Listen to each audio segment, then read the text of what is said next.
देखो, आज मार्केट में कुछ आंकड़े जुड़ते हुए देखने को मिले। कल गिरावट था और आज कुछ रिकवरी होता हुआ देखने को मिला, लेकिन ये रिकवरी कब तक देखने को मिलेगा ये कहना काफ़ी मुश्किल है। एक मार्केट में कुछ नेगेटिव न्यूज़ आया और गिरावट ज़्यादा देखने को मिलेंगे। पिछले एक महीने का आंकड़ा देखें तो मार्केट में काफ़ी अप्स एंड डाउन्स देखने को मिले, लेकिन कुछ ऐसे म्यूचुअल फंड्स जहाँ पे नुकसान का फिगर 30% से ऊपर देखने को मिल रहा है। सिर्फ एक महीने के आंकड़ों में यहाँ पे ऐसे म्यूचुअल फंड का नुकसान जो है वो 30 से 35% देखने को मिल रहा है। आज मैं आपके सामने कुछ ऐसे म्यूचुअल फंड रखूँगा जहाँ पे नुकसान काफ़ी ज़्यादा देखने को मिल रहा है। कुछ वैसे म्यूचुअल फंड भी रखूँगा जहाँ पे इस गिरते हुए मार्केट में पिछले एक महीने में रिटर्न कुछ अच्छा देखने को मिल रहा है। चलिए शुरुआत करते हैं। लेकिन आप में से बहुत ऐसे इन्वेस्टर हैं जिनको पोर्टफोलियो रिव्यू और डिज़ाइन को लेकर प्रॉब्लम है। डिस्क्रिप्शन बॉक्स में आए डिटेल चेक करें और व्हाट्सअप नंबर के थ्रू हमारे साथ जुड़ सकते हैं।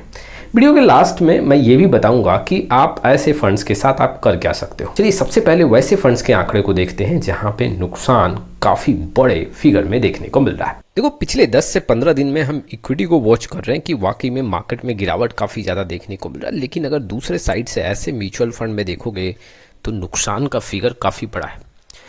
अगर पिछले एक मंथ के गिरावट का आंकड़ा देखें तो करीबन 37 से 38% यहाँ पे आंकड़े चेंज होते हुए देखने को मिले। आप अगर देखोगे तो यहाँ पे जो एनएबी था 10 रुपये के आसपास था, वो अब यहाँ पे 7 रुपये का एनएबी देखने को मिल रहा है। ये सिर्फ एक महीने में चेंज होता हुआ देखने को मिल रहा है। अगर आप नोटिस करोगे तो एंजल वन जो सिल्वर ETF FOF है वो पिछले एक मंथ में 37 से 38% गिर चुका है। DSP world gold mining overseas equity जो है वहाँ पे जो गिरावट है वो 35% के आसपास है। ठीक DSP सिल्वर ETF FOF की बात 32 से 33% का नुकसान देखने को मिल रहा है। तो अगर आप नोटिस करोगे तो यहाँ पे जो सिल्वर फंड है उसमें गिरावट काफ़ी ज़्यादा देखने को मिल रहा है। पिछले एक मंथ में यहाँ पे 30% के आसपास का या उससे ऊपर का नुकसान है। कुछ गोल्ड और सिल्वर जो पैसिव फंड्स है जैसे कोटेक गोल्ड और सिल्वर पैसिव फंड्स की बात करो तो यहाँ पे 25% का नुकसान देखने को मिल रहा है। वहीं पे अगर सिर्फ गोल्ड फंड की बात करूँ, जैसे कि गोल्ड फंड में कितना गिरावट देखने को मिल रहा है ऑन द एवरेज, तो यहाँ पे देखो अगर मैं DSP गोल्ड ETF की बात करूँ तो यहाँ पे 19 से 20% का गिरावट है। वहीं पे SBI गोल्ड फंड में करीबन यहाँ पे 19 से 20% का गिरावट देखने को मिल रहा है। HDFC गोल्ड में भी करीबन 19 से 20% का गिरावट देखने को मिल रहा है। वहीं आप देखोगे निप्पॉन इंडिया जो गोल्ड सेविंग फंड है वहां भी 18 से 19% का गिरावट देखने को मिल रहा है। कुछ और फंड जिसमें पिछले एक मंथ में सबसे ज़्यादा गिरावट देखने को मिल रहा है, नवी निफ्टी बैंक इंडेक्स फंड की बात करूं तो यहाँ पे 17 से 18% का गिरावट है। देखो जो भी गोल्ड और सिल्वर है उसमें तो गिरावट है ही, लेकिन कुछ ऐसे फंड्स भी हैं जो इक्विटी बेस्ड हैं, वहाँ भी दबाव देखने को मिला है। पिछले एक मंथ में अगर बंधन निफ्टी बैंक इंडेक्स फंड की बात करोगे तो यहाँ 17 से 18% का नुकसान देखने को मिल रहा है।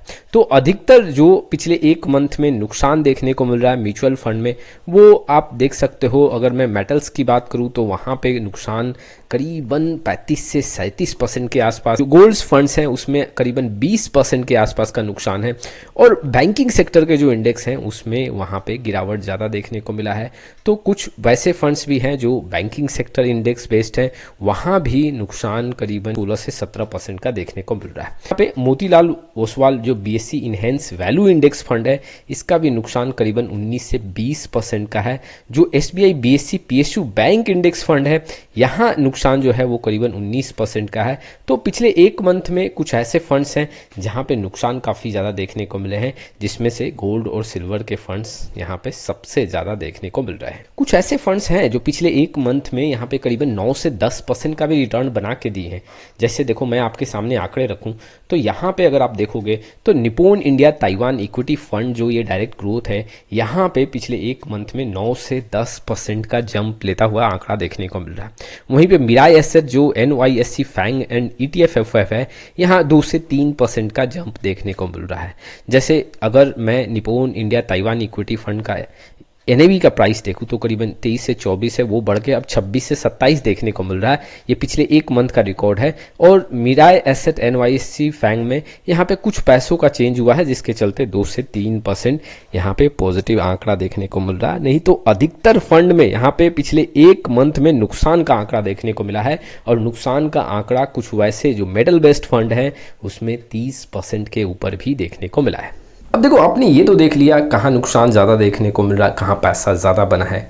अब देखो इन्वेस्टर को ऐसे फंड्स के साथ क्या करना चाहिए। देखो अगर आपके पोर्टफोलियो में गोल्ड और सिल्वर से रिलेटेड कोई म्यूचुअल फंड है तो आपको अपने एलोकेशन के अकॉर्डिंग लमसम करना चाहिए। अब देखो मान लो अगर आपने ऐसे फंड्स को 15% का एलोकेशन दिया है तो 15% के एलोकेशन में अगर अभी ओवरऑल अपने पोर्टफोलियो में देखोगे तो यहाँ पे गिरावट काफ़ी ज़्यादा हुआ है, तो वो एलोकेशन घट के 12% या 10% पे आ गया होगा।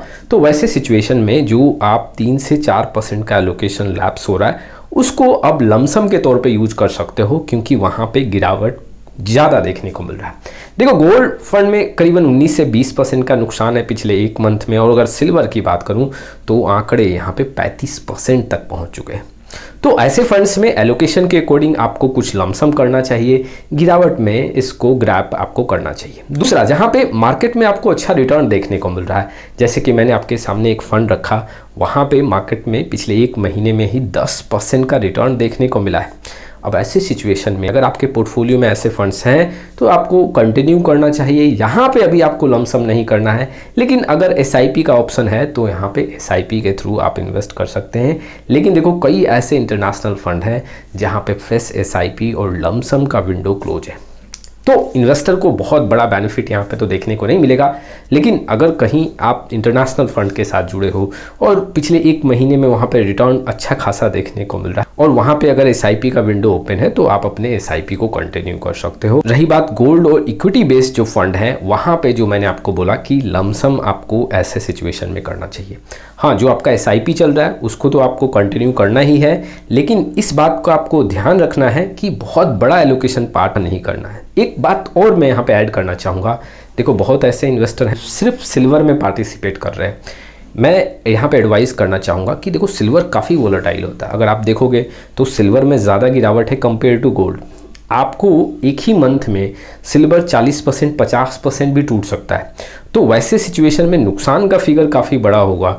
तो मैं इन्वेस्टर को यहाँ पे एडवाइस करूँगा कि अगर आप काफ़ी कंजर्वेटिव होकर चलना चाहते हो तो आपको यहाँ पे सिर्फ गोल्ड में पार्टिसिपेट करना चाहिए, सिल्वर को स्किप करना चाहिए। वैसे ही भी यहाँ पे गोल्ड को आप एज ए डाइवर्सिफिकेशन कंसीडर करें या फिर हेजिंग के लिए कंसीडर करो। यहाँ पे अगर आप सिल्वर में पार्टिसिपेट कर रहे हो तो रिस्क काफ़ी ज़्यादा बढ़ सकता है। जी हाँ, काफ़ी अप्स एंड डाउन्स देखने को मिल सकते हैं। तो इस पैरामीटर को ज़रूर समझें और तब जाके आपको ऐसे फंड्स में एक लमसम का स्ट्रैटेजी बनाना चाहिए। तो ये कुछ विश्लेषण थे जो इन्वेस्टर के लिए इंपॉर्टेंट थे। आपका क्या राय है इस वीडियो को लेकर कमेंट बॉक्स में जरूर आएँ। फिर मिलेंगे एक नए वीडियो के साथ, तब तक के लिए जय हिंद जय भारत।